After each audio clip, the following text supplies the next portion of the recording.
গতকালকে দেখলাম মাননীয় স্বরাষ্ট্রমন্ত্রী নিজ নির্বাচনী এলাকা মণিপুরি পাড়া একটি মসজিদে তিনি মাননীয় প্রধানমন্ত্রী জননেত্রী শেখ হাসিনার জন্মদিন উপলক্ষে একটি দোয়া ও মিলাদ মাহফিলের আয়োজন করেছেন।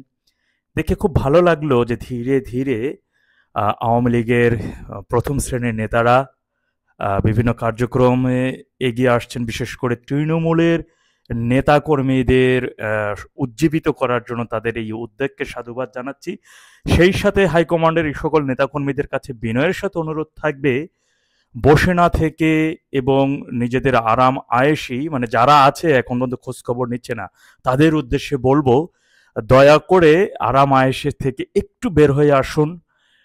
আমরা একটা জানি যে অনেকেই আছেন যে 15.5 বছরে কোনো আন্দোলন সংগ্রাম করতে হয়নি, শুধুই অনেকে আসছে সালাম বিনিময় করছে, একের পর এক বড় বড় পদ পেয়েছেন, সেই পদ দিয়ে অনেক বড় নেতা হয়েছেন, কেউ মন্ত্রী হয়েছেন, কেউ এমপি হয়েছেন, বারবারই এমপি হতেই ছিলেন।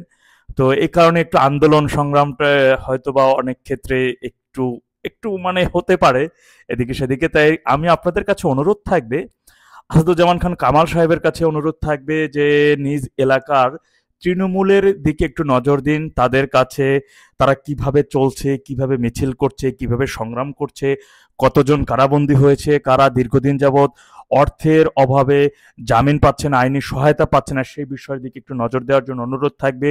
আর এই অনুরোধটা সারা বাংলাদেশের 300 এমপি যারা মাননীয় সংসদ সদস্য রয়েছেন, যারা মন্ত্রী প্রতিমন্ত্রী ছিলেন, উপমন্ত্রী ছিলেন, তার স্ব নির্বাচনী এলাকাগুলোকে কারা দীর্ঘদিন যাবৎ কারা মানে কারাবন্দী অবস্থায় রয়েছে তাদের বিষয়ে একটু খোঁজ খবর নেন, তাদের পিসিতে কোনো অর্থের প্রয়োজন আছে কিনা সে বিষয়টি খোঁজ খবর নেন, এবং মাঠে তৃণমূলের যে সকল নেতাকর্মীরা আন্দোলন সংগ্রাম করছে তাদের অর্থের যোগানটা কিভাবে হচ্ছে, তাদের সমস্যাগুলো কি, ধীরে ধীরে সেই বিষয়টি একটু খোঁজ খবর নেওয়ার চেষ্টা করুন। দেখুন, আপনারা শুধু একটু আগালেই মাননীয় প্রধানমন্ত্রী সভানেত্রী শেখ হাসিনা তিনি বলেছেন আমি একা করব 90% আর তোমরা করবে 10%। সে 10% আমাদের কিন্তু মাঠের কাজের কথাই তিনি বলেছেন।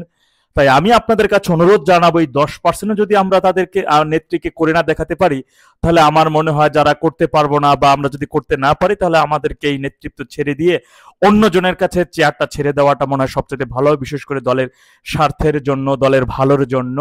আশা করি সেটি আপনারা করবেন। আর আজকে ভোর 6টার দিকে মোহাম্মদপুর বাসা থেকে ছাত্রলীগের কেন্দ্রীয় কমিটির সহ সম্পাদক এবং ঢাকা মহানগর দক্ষিণ ছাত্রলীগের সাবেক সহ সভাপতি আল নাহিয়ান খান বিপ্লব ভাইকে অ্যারেস্ট করেছে অবৈধ ইউনূস সরকারের প্রশাসন। এই প্রশাসন কোনো মামলা ছাড়া তাকে গ্রেপ্তার করে নতুন মামলা দিয়ে তাকে ঢুকিয়ে দেওয়া হয়েছে। জানি না বর্তমান তার পরিস্থিতি কি, যোগাযোগ করার চেষ্টা করছি।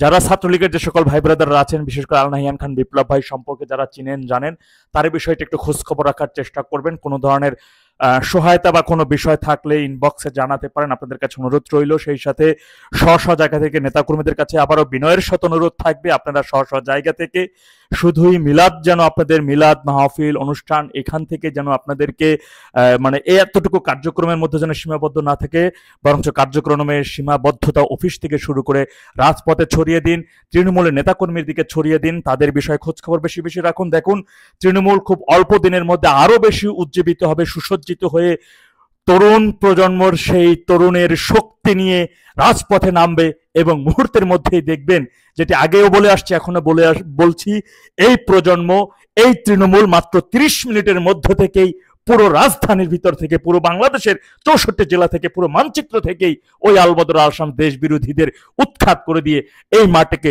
পূর্ণভূমি পবিত্র মাটিতে পরিণত করার শক্তি তাদের রয়েছে, সেই মনোবল তাদের রয়েছে, সেই দৃঢ়তা, সেই শপথও তারা নিয়েছে।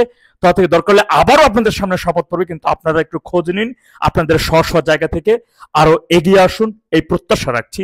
আল্লাহ সবকে সঠিক বুঝ দান করুন। আখির জামান আলহামদুলিল্লাহ রাব্বিল আলামিন। আসসালামু আলাইকুম ওয়া রাহমাতুল্লাহ। জয় বাংলা, জয় বঙ্গবন্ধু।